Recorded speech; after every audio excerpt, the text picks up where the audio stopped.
दोस्तों, सर रतन टाटा को कौन नहीं जानता। बच्चों से लेकर बड़ों तक हर उम्र के लोग इनके काम और जो ये सोच रखते हैं उनके दीवाने हैं और बिजनेस फील्ड में सर रतन टाटा को अपना आइडल मानते हैं, क्योंकि इनके बिजनेस करने के तरीके को सभी लोग इनकी सराहना जो करते हैं। तो दोस्तों, आज के इस वीडियो में हम आपको सर रतन टाटा के बारे में कुछ अनसुने फैक्ट्स के बारे में बताएंगे। हेलो दोस्तों, मैं हूं अशोक जांगिड। स्वागत है आपका हमारे चैनल वंडर फैक्ट्स हिंदी में। दोस्तों, सबसे पहले हम आपको बता दें कि सर रतन टाटा का जन्म 28 दिसंबर 1937 को भारत के सूरत शहर में हुआ। सर रतन टाटा टाटा ग्रुप के फाउंडर जमशेदजी टाटा के ग्रैंडसन थे। सर रतन टाटा के पिताजी का नाम नवल टाटा था और माताजी का नाम सोनी टाटा। आपको बता दूं, सर रतन टाटा के पिताजी नवल टाटा को टाटा ग्रुप के फाउंडर जमशेदजी टाटा के बेटे रतनजी टाटा और उनकी पत्नी नवाज़बाई ने एक अनाथालय से गोद लिया था। जब सर रतन टाटा 10 साल के थे तब उनके माता पिता अलग हो गए थे, जिसके बाद उनका पालन पोषण उनकी दादी नवाज़बाई ने किया। सर रतन टाटा ने अपनी शुरुआती स्टडी मुंबई और शिमला से पूरी की। उनका आर्किटेक्चर में काफी इंटरेस्ट था, तो उन्होंने उसकी पढ़ाई के लिए सन 1962 में कार्नेल यूनिवर्सिटी चले गए। फिर 1975 में हार्वर्ड बिजनेस स्कूल से एडवांस मैनेजमेंट प्रोग्राम की पढ़ाई पूरी की। सर रतन टाटा ने IBM की नौकरी को छोड़कर सन 1961 में टाटा ग्रुप के साथ as a Tata Steel employ अपने करियर की शुरुआत की। फिर समय बीतने के साथ साथ 1991 में सर रतन टाटा टाटा ग्रुप के प्रेसिडेंट बन गए और 2012 में जाकर रिटायर हुए। सर रतन टाटा में इतनी काबिलियत थी कि उन्होंने 21 साल में कंपनी को आसमान तक पहुंचा कर रख दिया। उनके सही फैसले होने से कंपनी की वैल्यू 50 गुना तक बढ़ गई।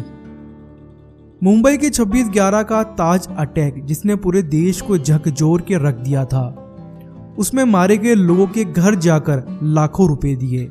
उनके बच्चों का एजुकेशन खर्च, शादी का खर्च, डॉक्टर ट्रीटमेंट और आगे दिनों की बची हुई सैलरी भी दी। और जो लोग घायल हुए उनको भी पैसे दिए। इतना ही नहीं, ताज अटैक में होटल के बाहर जो लोग मरे हुए थे, चाय वाला, पंचर वाला, ठेले वाला, उनके घर जाकर उनके परिवार को पैसे दिए और टाटा ग्रुप में जॉब भी दी, और वो भी सिर्फ 20 दिनों के अंदर।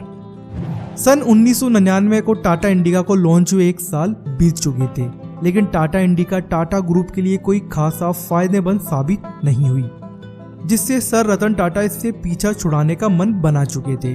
तो ये बात आगे बढ़ी और फोर्ड कंपनी इसमें अपना इंटरेस्ट दिखा रही थी, वो इसे खरीदना चाहती थी।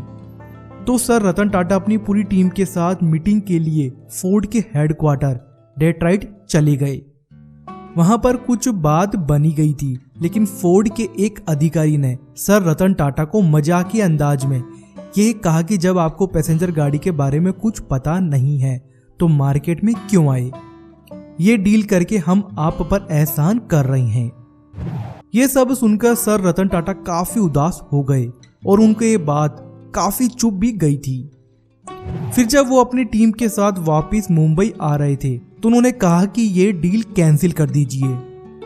फिर उन्होंने टाटा मोटर्स पर अच्छे से काम करना शुरू किया और एक दिन टाटा मोटर्स ग्रो कर गई। अब मौका था सर रतन टाटा को अपने अपमान का बदला लेने का। 2008 में फोर्ड दिवालिया होने की कगार पर आ गई थी। फिर टाटा ग्रुप ने फोर्ड के बड़े ब्रांड जगुआर और लैंड रोवर को खरीदने का प्रस्ताव रखा। तो फिर फोर्ड की पूरी टीम डेट्रॉइट से मुंबई आ गई। डील फाइनल हुई तो फोर्ड के अधिकारी ने कहा कि आपने ये गाड़ी जगुआर और लैंड रोवर खरीदकर हम पर एहसान कर दिया है। और फिर सर रतन टाटा ने बड़े ही प्रेम से 9,600 करोड़ रुपए उनको दे दिए। सर रतन टाटा को 4 बार प्यार हुआ, लेकिन शादी नहीं हुई। बस एक बार तो उनकी शादी होने ही वाली थी। दरअसल सर रतन टाटा को लॉस एंजलिस में एक लड़की से प्यार हो गया। दोनों को एक दूसरे से बहुत ही ज्यादा प्रेम था। तो फिर बात आगे शादी पर बढ़ी। तभी उसी टाइम उनकी दादी जी का फोन आया कि उनकी तबीयत काफी ज्यादा खराब है। तभी सर रतन टाटा ने भारत आने का सोच लिया। तभी उन्होंने अपनी प्रेमिका से पूछा, चलो आप भी हमारे साथ भारत चलो, हम भारत में शादी करेंगे। लेकिन लड़की के माता पिता ने उस लड़की को भारत नहीं भेजा क्योंकि उस दौरान इंडो चाइना का वॉर चल रहा था 1962 में। इधर इंडिया में सर रतन टाटा अपनी प्रेमिका का इंतजार कर रहे थे और उधर लड़की के माता पिता ने लड़की की शादी कहीं और करवा दी। जब यह बात सर रतन टाटा को पता चली तो उनको काफी दुख हुआ। फिर उन्होंने शादी करने का कभी नहीं सोचा क्योंकि सर रतन टाटा ने उस लड़की को जबान दे चुकी थी, अगर वो शादी करेंगे तो तुमसे, नहीं तो नहीं करेंगे। टाटा कंपनी के फाउंडर जमशेदजी टाटा को छोड़कर पहले 4 चेयरमैन में से किसी का भी कोई वारिस नहीं था। 1868 में टाटा की स्थापना करने वाले जमशेदजी टाटा खुद चेयरमैन बने। 1904 में इनकी मौत हो गई। फिर जमशेदजी टाटा के बेटे सर दोराबजी टाटा 1904 में चेयरमैन बने। फिर 1932 में इनकी मौत हो गई। फिर टाटा ग्रुप की कमान सोराबजी टाटा की बड़ी बहन के बेटे नौरोजी सकलतवाला को दी गई। 1938 में इनकी मौत हो गई। फिर टाटा की कमान जमशेदजी के चचेरे भाई के बेटे JRD टाटा को दी गई। 1991 में ये रिटायर हो गए। फिर टाटा की कमान दी गई सर रतन टाटा को। 2012 में सर रतन टाटा रिटायर हो गए। फिर इनकी कमान दी गई सर रतन टाटा के सौतेले भाई के सगे साले साइरस मिस्त्री को। फिर 2016 में साइरस मिस्त्री को कंपनी से निकाल दिया गया और कमान दी गई नटराजन चंद्रशेखर को। दोस्तों, आप ये बात जानकर बहुत आश्चर्य होंगे कि सर रतन टाटा को प्लेन उड़ाना भी आता है। वो F-16 फाल्कन को उड़ाने वाले भारत के पहले पायलट भी थे। सर रतन टाटा भारत या दुनिया के सबसे अमीर आदमी क्यों नहीं है? पहले बात करते हैं अंबानी परिवार की। रिलायंस इंडस्ट्रीज अंबानी परिवार द्वारा चलाया गया एक बिजनेस है, बल्कि टाटा सन्स को टाटा ट्रस्ट द्वारा चलाया जाता है। आप सभी जानते हैं कि ट्रस्ट में किसी एक आदमी की हिस्सेदारी नहीं होती और टाटा की कमाई का 66% हिस्सा इसी ट्रस्ट में जाता है। सर रतन टाटा के रिटायरमेंट के बाद टाटा सन्स को तय करना है कि नया चेयरमैन किसे बनाया जाए, जबकि अंबानी का तो अपने बिजनेस का मालिकाना हक बेटे या बेटी का हो जाएगा।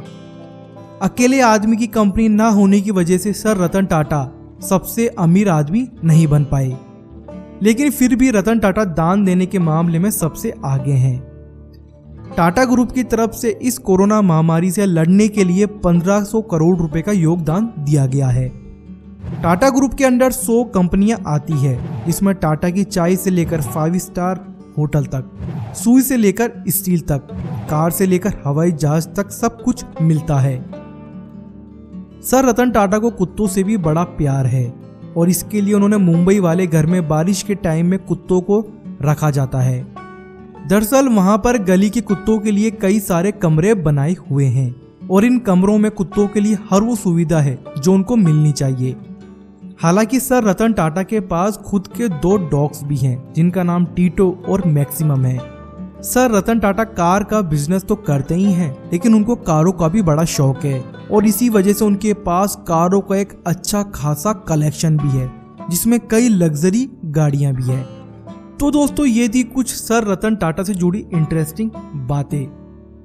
अगर आपको वीडियो अच्छा लगा तो वीडियो को लाइक कीजिए, चैनल को सब्सक्राइब कीजिए और बेल आइकन को प्रेस करने के बाद ऑल पे क्लिक करना बिल्कुल ना भूलें, जिससे फ्यूचर में हम आपके लिए कोई भी वीडियो लेकर आए उसका नोटिफिकेशन आपके पास सबसे पहले आ जाए।